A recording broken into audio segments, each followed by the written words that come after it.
Vamos para Jeremias, capítulo 33, versículo 3. O versículo é bem conhecido nosso, mas as revelações são boas, que Deus está nos dando, são novas. Jeremias, no meio da Bíblia, é Salmos, Provérbios, Eclesiastes, Cantares, Isaías, Jeremias. 33, 3. Ele diz assim: clama a mim e responder-te-ei. Anunciar-te-ei coisas grandes e firmes que não sabes. O modo de Deus responder é o modo que nem nós entendemos e não sabemos, que é Deus operando.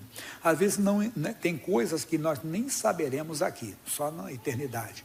Livramento que Deus deu, foi intervenção divina, coisa que era para acontecer e não aconteceu, porque houve a intercessão de alguém e Deus se manifestou de uma maneira sobrenatural, e só na eternidade que nós vamos saber. Eu estou contando um caso aqui, muito que já está registrado, é o livro de Esther.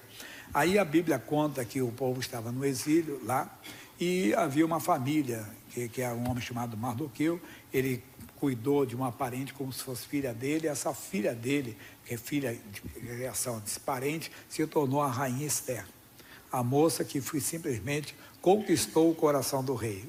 A rainha que era antes dela cometeu um delito grave diante da lei deles, e ela foi destituída do cargo, e a Esther foi. Mas nesse tempo houve vamos dizer assim, uma coisa muito complicada para os judeus. Todos os dias um homem chamado Amã, ele entrava no palácio, pelas portas do rei, e ali ficavam várias pessoas na porta do rei, entre eles esse parente, Mardoqueu, parente de Esther. Todo mundo se encurvava, Mardoqueu não. Ele ficou sabendo de onde era aquele povo, de onde ele era, qual era o povo dele, e nasceu nele um ódio muito grande. Alguns historiadores, alguns intérpretes, querem dizer que ele, esse Amã, ele era um descendente, vamos dizer assim, de Agaque. Mas não vou entrar no mérito dessa descendência, dessa coisa histórica não. Fica só na letra daqui que estamos hoje. Aí simplesmente ele foi diante do rei e disse: rei, tem um povo no meio do seu povo que não obedece às suas leis. É um povo rebelde. Então eu já decidi uma coisa. Vamos pedir ao seu pai fazer um decreto para que esse homem entenda, para que esse povo seja exterminado, para que esse povo seja destruído, tirado do meio dos outros povos também. E o rei disse: tudo bem. Ele disse: eu vou trazer até muitas moedas de pratas aqui para o tesouro do rei. Ele disse: não, isso não precisa. E a lei foi assinada. Quando a lei foi assinada, olha o que aconteceu. Esther, vamos aqui, no capítulo 4, Esther antes de Jó, que é antes de Salmos. Então, no meio da Bíblia é Salmos, você volta, enquanto Esther, enquanto Jó. Esther, capítulo 4. Quando Mardoqueu soube tudo quanto se havia passado, rasgou Mardoqueu as suas vestes e vestiu-se de um pano de saco com cinza e saiu pelo meio da cidade com grande e amargo clamor. E chegou até diante da porta do rei, porque ninguém vestido de pano de saco podia entrar pelas portas do rei. Aí ele pediu que ele queria que a notícia chegasse até Esther. A notícia chegou.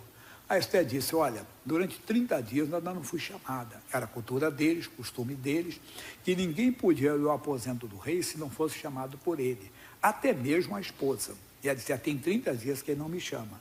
Aí ela disse: eu vou, mas se eu for condenada, porque a pena para quem se apresenta ao rei sem ser chamado é pena de morte. A não ser que o rei estenda o cetro de ouro e a pessoa toque ali, aí pronto, é tirada a pena. E a Esther mandou eles jejuar em 3 dias. Até eu cito sempre que o livro de Esther tem uma grande curiosidade. Você não encontra o nome Deus, você não encontra o nome Deus, mas você vê Deus presente. Para que eles jejuaram? Jejuaram pedindo a direção de Deus, e Deus deu a direção. No capítulo 5 mostra a direção que Deus deu. Sucedeu, pois, que ao 3º dia Esther se vestiu de suas vestes reais e se pôs no meio do pátio interior da casa do rei, defronte do aposento do rei.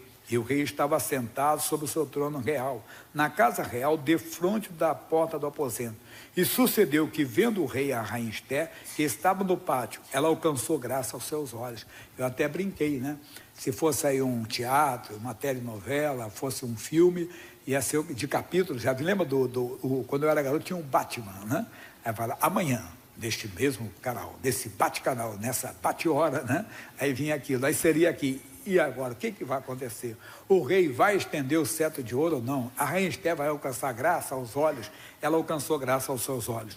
E o rei apontou para Esté com o cetro de ouro que tinha na sua mão, e Esté chegou e tocou a ponta do cetro. Aí tudo mudou, começou a mudar ali. Ela queria convidar, entenda bem, tanto ele como o Amã para um jantar, e ali ela ia expor todo o caso. Só que nesse tempo, Deus responde. A oração dos 3 dias de jejum, teve uma grande resposta. Veja o capítulo 6. Coisas grandes e firmes que não sabes. Diz, naquela mesma noite, fugiu o sono do rei. Então mandou trazer o livro das memórias das crônicas e se diante do rei. E achou-se escrito que Mardoqueu tinha dado notícia de Bigtã e de Teres, 2 eunucos do rei, da guarda da porta, que procuraram pôr as mãos sobre o rei Assuero. Isso está no capítulo 2, versículos 21 e 22. Volta um pouquinho só para ver isso aqui. Eu só comentei.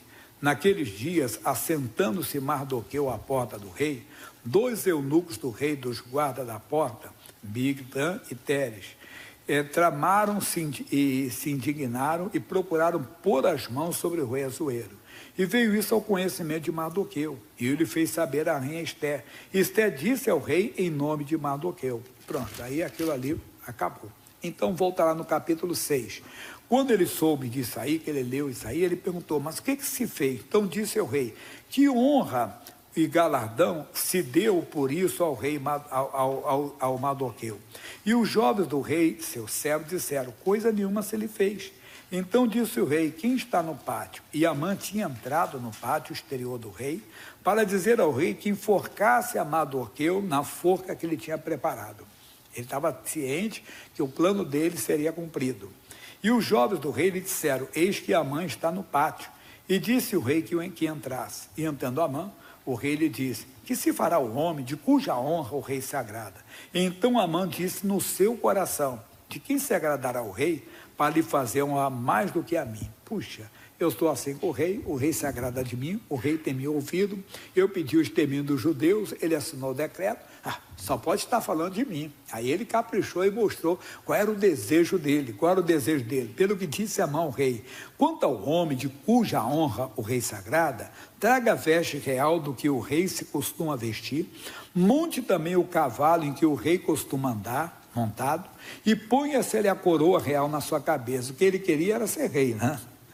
E entregue-se a veste e o cavalo à mão de um dos príncipes do rei, dos maiores senhores, e vistam dele aquele homem de cuja honra se agrada, e leve-no a cavalo pelas ruas da cidade, e apregou-se diante dele. Assim se fará o homem de cuja honra o rei se agrada, mostrando que não era golpe de Estado, não, era apenas uma honra que o rei queria dar a um homem de que ele se agrada, um homem que seria honrado pelo rei.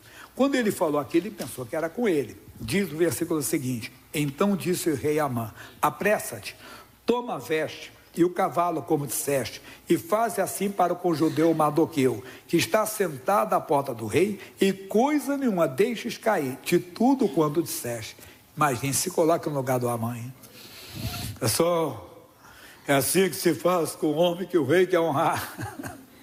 Ele teve que passar por aquilo, mas a nossa mensagem não é essa, é só o início. O quê? Que Deus fez o rei perder o sono. Deus responde de uma maneira sobrenatural. Deus ainda faz isso hoje. Nós temos que ser mais íntimos de Deus.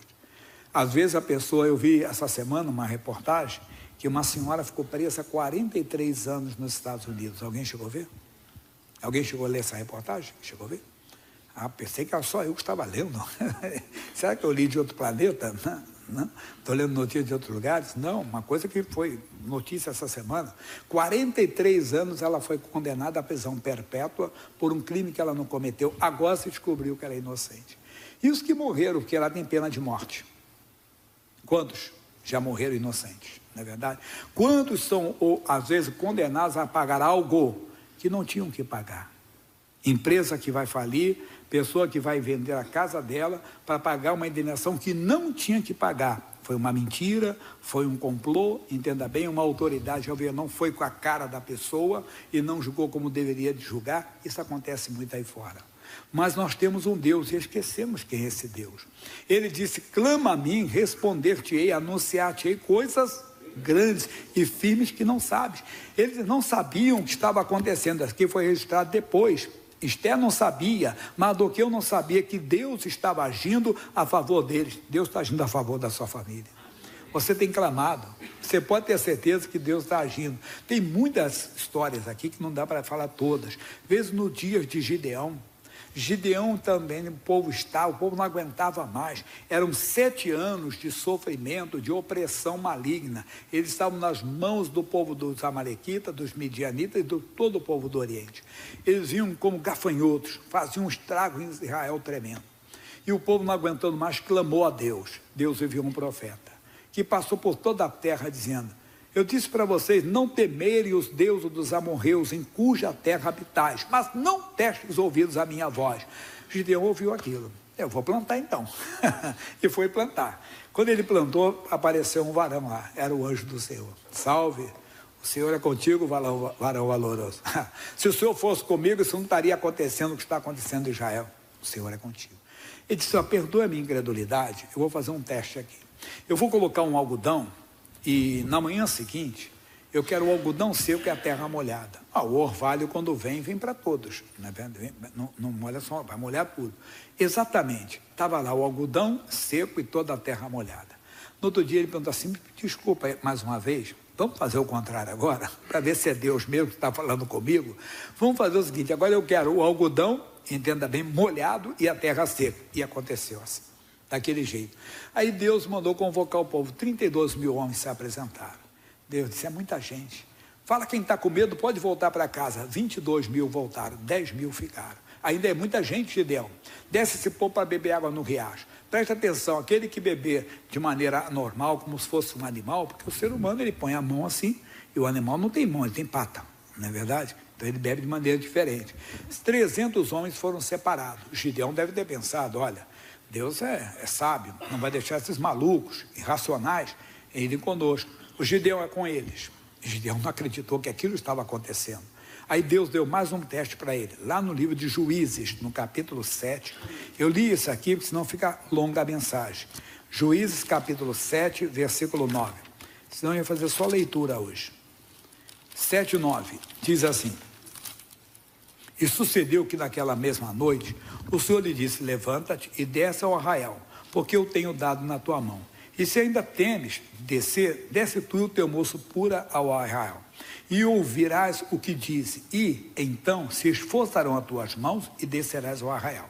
Então desceu ele com o seu moço, até o extremo das sentinelas que estavam no arraial. E os midianitas e os amalequitas e todos os filhos do Oriente jaziam no vale como gafanhotos em multidão, todo mundo dormindo. E eram inumeráveis os seus camelos, como areia que há na praia do mar, em multidão. Chegando, pois, Gideão, eis que estava contando um homem ao seu companheiro um sonho. E dizia: eis que um sonho sonhei. Eis que um pão de cevada torrado rodava pelo arraial dos midianitas, e chegava até as tendas, e as feriu, e caíram e as transtornou de cima para baixo, e ficaram abatidas. E respondeu o seu companheiro e disse: não é isto outra coisa, senão a espada de Gideão, filho de Joás, varão israelita. Deus tem dado na sua mão os midianitas e ao todo este arraial. Aí o Gideão se convenceu, realmente, mas também depois de um sinal desse. Mas qual é a nossa mensagem? É essa maneira sobrenatural de Deus agir, que vai fazer alguém falar com seu marido, com a sua esposa. Eu contei de uma irmã, que ela estava aqui na igreja, ela me contou: pastor Jaime, eu vi meu marido, eu tomei um susto, porque todo dia ele xingava a igreja, e falava que um dia ele ia vir quebrar a cara do pastor. Coitado do pastor, né? Sempre ele que é a vítima principal. E eu estou no culto e de repente aquela mão toca no meu ombro assim, eu olho para trás: quem é? Meu marido. Ele disse: hoje ele vai brigar com o pastor. Ele falou: bem, ele fez assim. Aí ele contou para ela que ele já estava vindo na igreja e ela nem sabia. Porque um amigo, é o jeito de Deus agir. O outro liga a televisão, chega em casa, a mulher está assistindo o missionário R.R. Soares. Aí ele olha aquilo lá e disse: gosto desse homem. Foi para o quarto tomar banho, ligou a televisão. Quem estava na televisão? O missionário. Disse: esse cara está me perseguindo, hein? Aí tomou o banho dele e foi tomar uma cerveja na padaria. Quando ele chegou na padaria, que olhou para a televisão, quem está lá? O missionário disse, explica, eu vou ouvir o que esse homem tem para falar. Deus tocou no coração dele e se converteu. Mas qual é a nossa mensagem? É essa maneira que Deus tem de agir, que nós não sabemos. Clama a mim, nós temos que clamar. A igreja primitiva orou. Pedro estava na prisão, Atos capítulo 12, foi onde eu parei no culto anterior. Atos 12, claro que, como eu falei para vocês, me falta tempo para falar aqui, por exemplo, de José. Lembra quando a Maria chegou para o José, falou que estava grávida, ele aceitou? Não. Ele pensou em sair devagarzinho, entenda bem, para não difamar Maria, né? Porque Maria era uma boa moça, mas parece que tinha perdido o juízo. Ela contou uma história de anjo que ele não engoliu, não. Ou então, pelo menos, ele não conseguia entender como é que ele falaria para os amigos, né? Mas aí Deus, em noite, em sonho, Maria não ficou brigando com ele, José, eu estou falando a verdade, José, eu estou falando diante de Deus, diante do Espírito Santo, eu falo, não, quem tem a verdade assim ensina, não. Deus é que trabalhou com ele, José estava dormindo, em sonho Deus falou ante o Senhor, José, não temas a receber Maria como tua esposa, porque o que dela é gerado é do Espírito Santo, pronto. Ele foi e recebeu Maria como sua esposa. E não a conheceu até que ela teve o Senhor Jesus. Só para você entender. Então, aqui no Atos 12, por aquele mesmo tempo, o rei Herodes estendeu as mãos sobre alguns da igreja para os maltratar. E matou a Tiago, irmão de João. E vendo que isso agradara aos judeus, continuou mandando prender também a Pedro. Era um dia dos árvores. Os judeus aqui eram religiosos, que faziam oposição aos apóstolos, porque fizeram oposição a Jesus, porque perdiam o lugar deles diante de Roma. Então agora é uma perseguição aos apóstolos. Quando eles viram então que isso agradou aqueles religiosos, o Herodes mandou matar também o Pedro, prender também o Pedro. E assim, vendo que mandou prender no dia dos Asmos, no dia da Páscoa. E havendo prendido, o encerrou na prisão, entregando a 4 quaternos de soldados, para que o guardasse, querendo apresentá-lo ao povo depois da Páscoa. Pedro, pois, era guardado na prisão, mas a igreja fazia contínua oração por ele a Deus. A igreja clamou por ele. A igreja estava clamando por ele. Quando a igreja clama, Deus responde. Clama a mim, responder-te-ei, anunciar-te coisas grandes que não sabes. E diz, e Pedro era guardado na prisão, mas a igreja fazia contínua oração por ele a Deus. E quando Herodes estava para o fazer comparecer, nessa mesma noite, estava Pedro dormindo entre 2 soldados, ligado com 2 cadeias, e os guardas diante da porta guardavam a prisão. Prisão de segurança máxima. Veja só, vamos repetir. Pedro estava dormindo entre 2 soldados, ligado com 2 cadeias, quer dizer, ele estava acorrentado com os 2 soldados. É uma coisa normal. Pedro tinha necessidade, como qualquer ser humano tem. Quando ele tinha que ir no banheiro, o soldado tinha com ele. Ou fazia ele mesmo, os soldados tudo presenciando. Era a prisão maior do que qualquer prisão hoje. Mas a Bíblia diz, agindo Deus, ninguém impedirá. Não tinha como ele fugir dali, porque ele tinha que soltar as cadeias, entenda? Mas Deus fez a obra. Como? Eis que sobreveio o anjo do Senhor, e resplandeceu uma luz na prisão, e tocando a Pedro no lado, o despertou, dizendo, levanta, e caiu das mãos as cadeias dele, e os soldados continuaram dormindo. Olha a coisa sobrenatural aí de Deus. E disse ao anjo, disse o anjo, cinge-te e ata as tuas sandálias. E ele o fez assim. Disse-lhe mais, lança as costas a tua capa e segue-me. E saindo o seguia. E não sabia que era real o que estava sendo feito pelo anjo, mas cuidava que via alguma visão. Você já aconteceu com você que você sonha como se estivesse, entenda bem, dormindo? Sonhando que você está dormindo. Aqui o Pedro está sonhando que alguma coisa está acontecendo. Por exemplo, dirigir. Nunca a pessoa deve dirigir com sono. Já aconteceu isso? Você dorme no volante e você sonha que está dirigindo. Aí já viu o que acontece, né? Então, está com sono, para.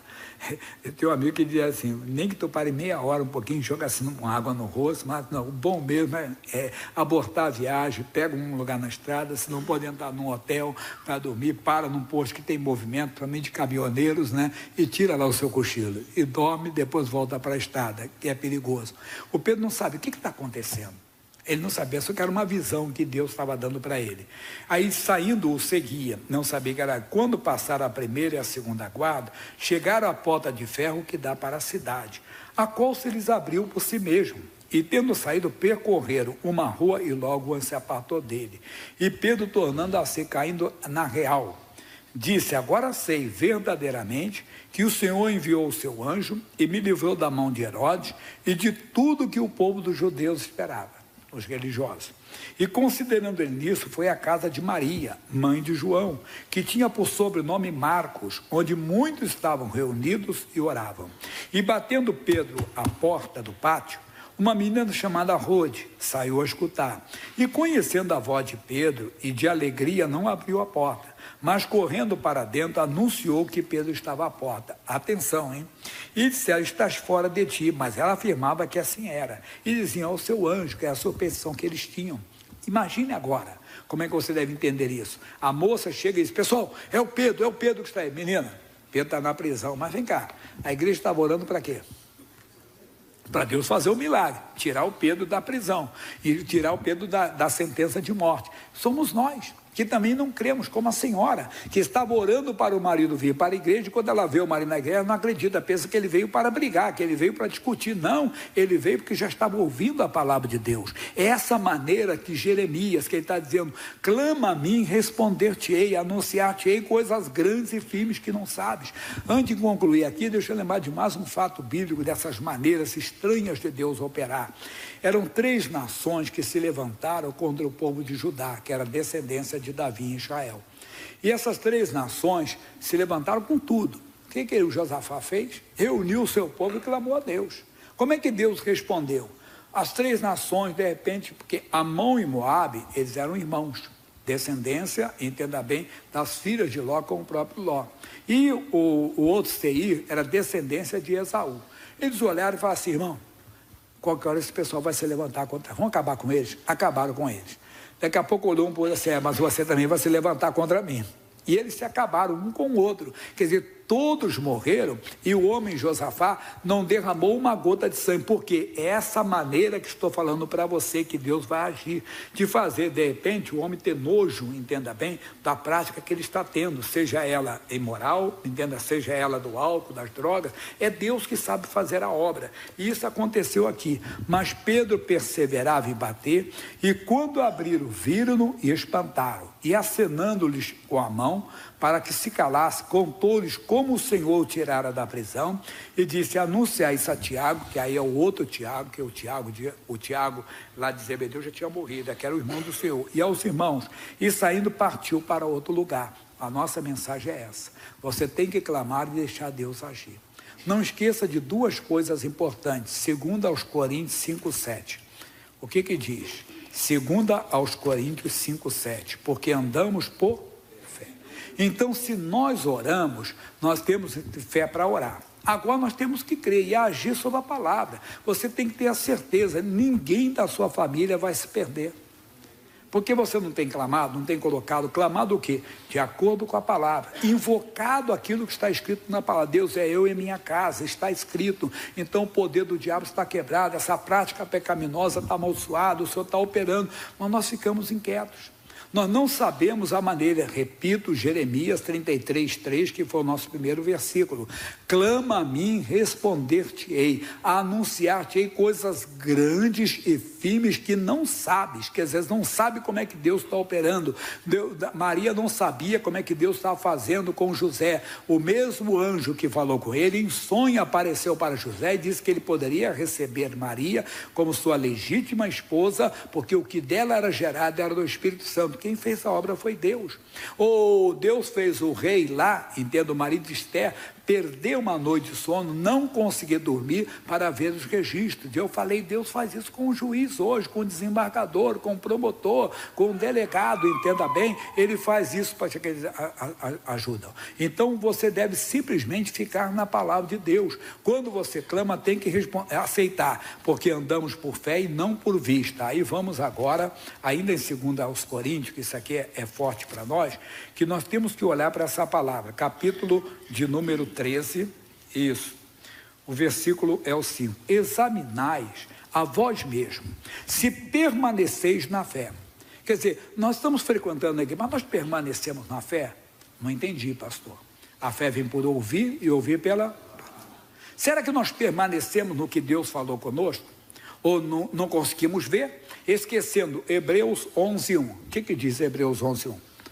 Ora, a fé é o firme fundamento das coisas que se esperam e a prova das coisas que não se veem.